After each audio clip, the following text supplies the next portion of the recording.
বর্ষা পেরিয়ে শরতের আকাশে যখন সাদা মেঘের ভেলায় নীলিমা ভেসে ওঠার কথা, তখনই আবহাওয়াবিদরা শোনাচ্ছেন ভিন্ন সুর। শরতেও আসছে ভারী বর্ষণের পূর্বাভাস। বঙ্গোপসাগরে একটি লঘুচাপ সৃষ্টির আশঙ্কা রয়েছে জানিয়ে আবহাওয়া অফিস বলছে, সব বিভাগে হতে পারে বজ্রসহ বৃষ্টি। কোথাও কোথাও ভারী বর্ষণের পূর্বাভাসও রয়েছে। তবুও বাড়তে পারে তাপমাত্রা। সোমবার সকাল ৯টা থেকে পরবর্তী ১২০ ঘন্টার জন্য দেয়া এক পূর্বাভাসে এসব তথ্য জানিয়েছে আবহাওয়া অফিস। আবহাওয়াবিদ একেএম নাজমুল হকের স্বাক্ষর করা বিজ্ঞপ্তিতে বলা হয়, মৌসুমী বায়ুর অক্ষের বাড়তি অংশ রাজস্থান, উত্তরপ্রদেশ, বিহার, পশ্চিমবঙ্গ ও বাংলাদেশ দক্ষিণাঞ্চল হয়ে আসাম পর্যন্ত বিস্তৃত রয়েছে।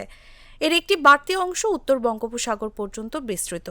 এছাড়া মৌসুমী বায়ু বাংলাদেশের উপর মোটামুটি সক্রিয় ও উত্তর বঙ্গোপসাগরে মাঝারি অবস্থায় রয়েছে। পরবর্তী ৪৮ ঘন্টার মধ্যে উত্তর পশ্চিম বঙ্গোপসাগর ও এর কাছাকাছি এলাকায় একটি লঘুচাপ সৃষ্টি হতে পারে। এই পরিস্থিতিতে আবহাওয়া অফিস বলছে, চলতি সপ্তাহ জুড়ে দেশের সব বিভাগে অস্থায়ীভাবে দমকা হাওয়া সহ হালকা থেকে মাঝারি ধরনের বৃষ্টি অথবা বজ্রসহ বৃষ্টি হতে পারে।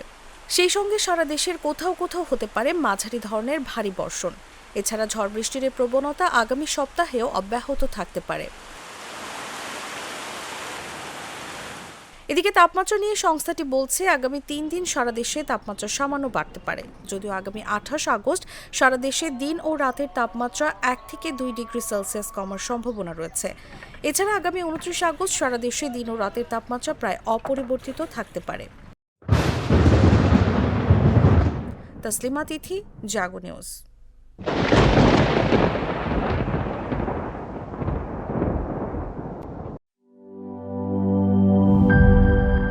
বান্ডেল থাকলে প্রতি সেনমানিতে টাকা বাঁচবে।